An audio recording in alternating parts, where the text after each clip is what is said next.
हाँ जी, very good evening to all of you. आइए आज हम द्विघात समीकरण पढ़ते हैं क्लास 10 का, क्लास 10 का।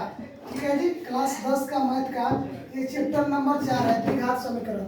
आइए द्विघात हम निकालते हैं। सबसे पहले d बराबर B square minus 4ac। D क्या होता है? डी को हिंदी में विवेचक कहते हैं, विवेचक या विवेतकर। ठीक है जी, डी को अंग्रेजी में डिस्क्रिमिनेंट कहते हैं। तो डी बराबर बी स्क्वायर माइनस 4ac होता है। चलो जी, एक्स को क्या कहते हैं? एक्स जो होता है मूल निकालने का फॉर्मूला होता है। एक्स बराबर minus b plus minus under root D बटा 2a। अब जानते हो कि अंडर रूट डी को हम क्या लिख सकते हैं? अंडर रूट डी को लिख सकते हैं under root minus b square minus 4ac हम लिख सकते हैं बाबू इसे। ठीक है, चलो आगे। द्विघातीय समीकरण ए बी सी वास्तविक संख्या होता था ए का मान 0 के बराबर ना हो तो a x square b x plus c बराबर 0 के रूप के समीकरण को द्विघातीय समीकरण है। इन्हें द्विघातीय समीकरण कहते हैं। कहेगा कि द्विघातीय समीकरण का व्यापक रूप क्या होगा? तो व्यापक रूप आपका यही होगा, a x square b x plus c equal to 0। ठीक है जी। कहेगा कि द्विघात बहुपद क्या है? द्विघात बहुपद तो देखो a x square plus b x plus c, वहां पर बराबर में 0 नहीं होता है, लेकिन द्विघात समीकरण में क्या होता है? बराबर में 0 हो जाता है। आइए जी, कहता है यदि अल्फा और बीटा समीकरण के व्यापक रूप a x square b x plus c equal to 0 दिया रहे तो मूल निकालने का देखो अल्फा बराबर क्या होता है? तो एक बार प्लस वाले निकालते हैं, एक बार माइनस। तो प्लस वाले को अल्फा कहते हैं, माइनस वाले को बीटा कहते हैं। तो अल्फा बराबर minus b plus under root b square minus 4ac बटा 2a। बी स्क्वायर माइनस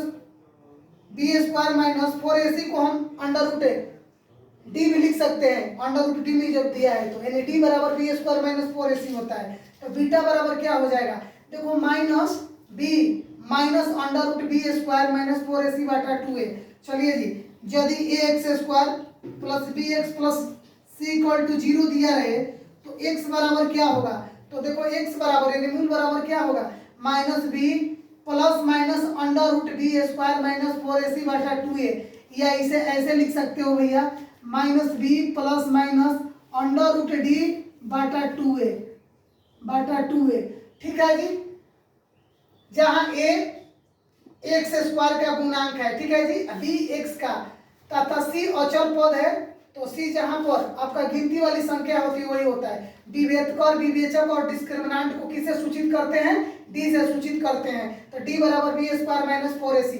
यदि डी का मान 0 के बराबर हो, कहता है कि यदि डी का मान 0 के बराबर हो, 0 से बड़ा हो और 0 से छोटा हो, तो उन स्थितियों में हम चर्चा करेंगे। ये सबसे पहले यदि डी का मान 0 से बड़ा हो तो मूल वास्तविक होगा, लेकिन कैसा होगा? असमान होगा। डी बराबर 0 हो, क्या हो? डी बराबर 0 हो तो मूल वास्तविक और समान होगा। डी के मान जैसे ही 0 दिया रहेगा तो मूल वास्तविक होगा लेकिन समान होगा। इसका केवल एक ही मूल संभव होता है, यानी आपका एक ही प्लस वाली वैल्यू आएगी या तो माइनस वाली वैल्यू आएगी। आगे, यदि डी 0 से छोटा हो, यदि डी 0 से छोटा हो तो मूल वास्तविक नहीं होगा अथवा तो मूल काल्पनिक होगा, इसका कोई हल नहीं होगा। आगे कहता है यदि डी बराबर परिपूर्ण वर्ग हो तो मूल परिमेय होगा। यदि डी बराबर परिपूर्ण वर्ग हो तो मूल कैसे होगा? परिमेय होगा। आगे, यदि डी का मान 0 के बराबर या 0 से बड़ा हो तो बहुपद के वास्तविक गुणनखंड हो सकते हैं।